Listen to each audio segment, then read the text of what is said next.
Blessed be everyone. Welcome to my YouTube channel. Today I wanted to talk about the heart chakra, healing the sadness in the heart, and the various ways that you can use rose and lavender particularly to help heal the hurts in the heart. But before we do, I'm Sandra from MysteryWitchSchool.com, author of Crafting Your Wiccan Path, and I help Wiccans and witches craft a witchcraft path so that you can connect to nature, yourself and spirit without the overwhelm of not knowing where to start and what to do. And if you're interested in following me and knowing what I'm up to, do sign up to my newsletter. The link is in the description field below this video.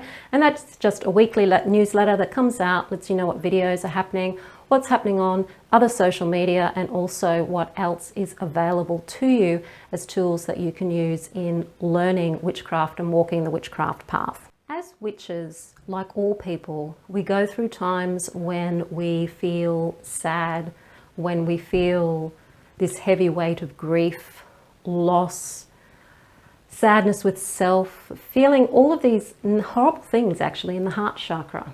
And a lot of the time when we're dealing with conflict with other people or just conflict generally in life, a lot of the weight is felt in the heart, because often conflict with other people or organizations, institutions, or just things not going right in our lives brings us into this connection with ourselves, our heart space, our own connection with us. And we can experience a lot of heartache in that area, a lot of grief and a lot of loss. Maybe the grief is for desires that you had, things you wanted to achieve that didn't come through. Maybe the grief is there for childhood losses. Maybe you've been doing some shadow work and you realize that there was so much in your childhood that wasn't happy, wasn't positive, and there's a sense of loss in that. Maybe your inner child senses a sense of loss because of whatever the family dynamics were that you grew up in. There can be a lot of reasons why we feel loss and heartache. You could have broken up in a relationship recently, and so that's creating heartache. But the biggest heartache is our disconnection with ourselves and the fact that we often beat ourselves up when we are experiencing these things, and we end up experiencing sometimes to the degree of almost self-hatred in the heart. And this closes the heart chakra. This means that we say to ourselves, it's not safe to love, it's not safe to reach out, it might not be safe to give, it might not be safe to receive, and so we close the heart chakra off. And when we are allowing the sadness and the grief is when we're actually allowing the heart chakra to open up again so that it can heal. And there's two plants that are absolutely beautiful at helping you heal your heart. The first one I wanted to talk about is actually lavender, which I've got here in an oil form. And whilst lavender corresponds to the crown chakra, it helps open the crown chakra up so that you can receive this divine blessing, the divine light, so that you can help heal your heart chakra, because lavender is beautiful for heartache. Just dabbing a little bit of lavender in the heart chakra area if you've got lavender oil. Drinking lavender tea if you don't mind the taste. I know they can have a bit of a, well, some people like it, some people don't. Putting it in your bath, so whether that's using a tea and then straining it and then putting it in the bathtub, using the oil in the bathtub, using the oil as a diffuser to spray your room, however you like to use it. And there's many different ways that you can use it in regards to delivering lavender. It helps soothe a heartache if you use it enough. Now, it's not going to help just using it once or twice.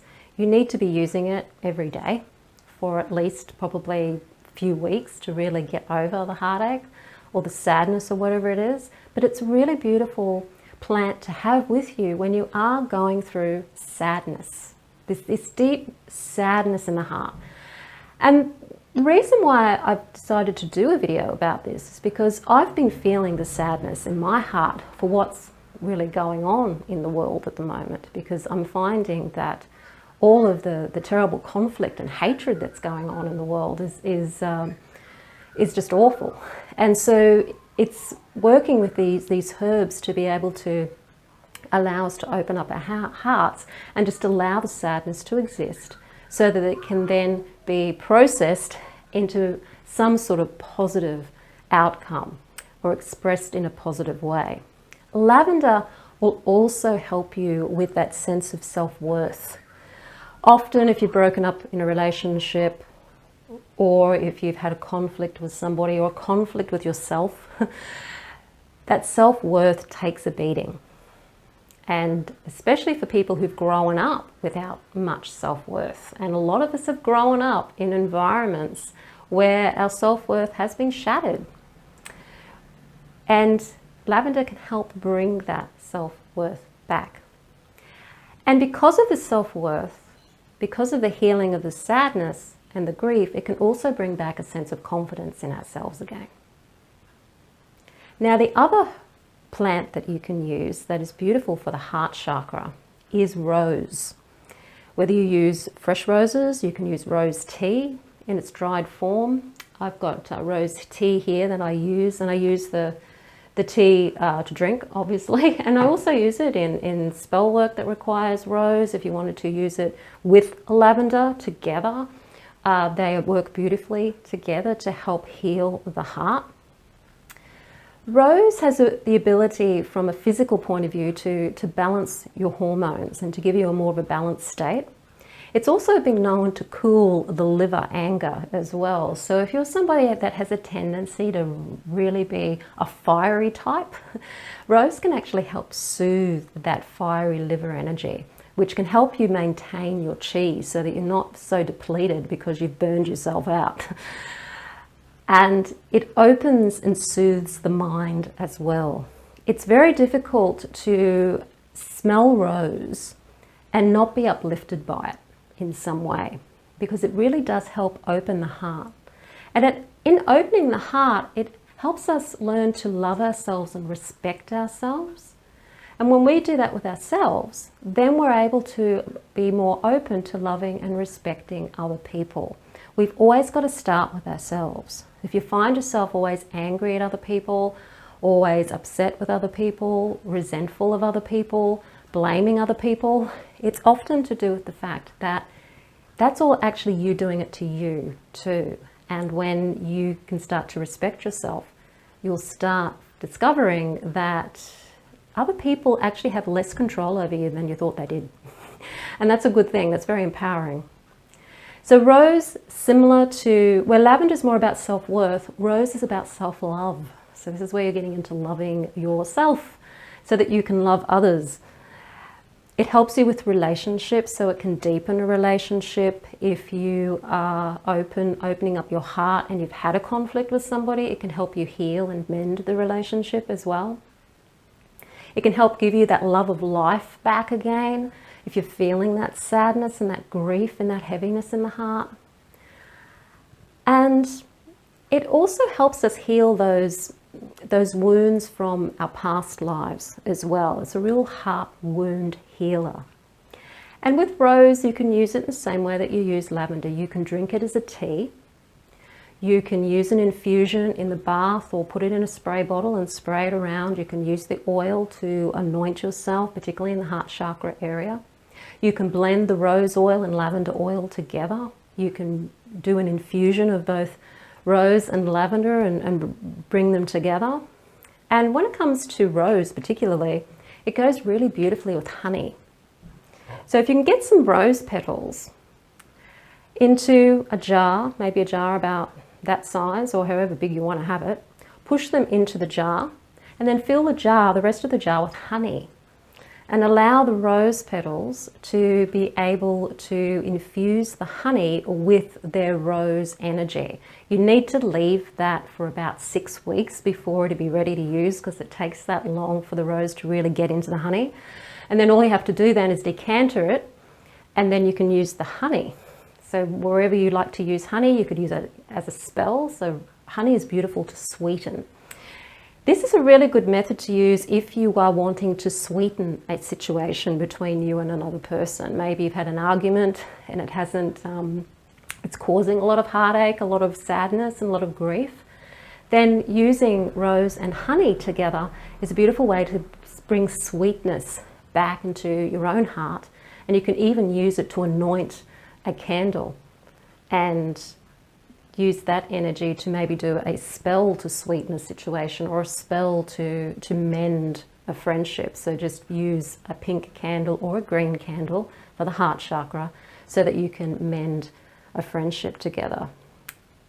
There's many different ways that you can use these oils or these herbs, but their main thing is to heal the wounded heart. A wounded heart is a horrible thing to be carrying around with you, and it offsets onto other people and situations too. And one of the main reasons why we see the destruction that we see in the world, we see the terrible conflict that we're seeing in the world, we see the power-grabbing elite in the world wanting everything for themselves and nothing for anybody else, is all to do with a closed heart chakra. If we could open up our hearts and realize that we can all share in the abundance of life, and to take that more of a heart way of looking at things and feeling about things, the world would be a totally different place. We wouldn't be going through the insanity that we're going through and have been going through, of course, for a very long time. So enjoy those two herbs. Lavender is pretty easy to get hold of. It's not an expensive oil either, whereas rose can be. You can get lavender oil that's pretty much 100% lavender. Rose oil, you're more likely to only get 3% rose oil, and then the rest being usually jojoba oil or some other oil, because rose is just too expensive to make. You need so many roses in order to make a small portion of oil, so that's why it's so expensive. But the tea isn't as expensive, and you can do a lot with dried rose petals. You can do a lot with the tea. So even if that's all you've got hold of, use that. Or if you know anybody who's got a rose garden or some roses in their garden, ask them if you can have one of their roses and use a fresh rose. But really enjoy these beautiful herbs. And as I said at the beginning, if you want to sign up for my newsletter, the link is in the description field below this video. And if you want to join me to learn witchcraft with me, the Mystery Witch School 101 course is there for you to learn to walk the witch's path so that you can connect to nature, yourself and spirit, and lead that empowered life. If you like the video, hit the like button, share it with your friends. Don't forget to subscribe. I'm Sandra from mysterywitchschool.com. Blessed be.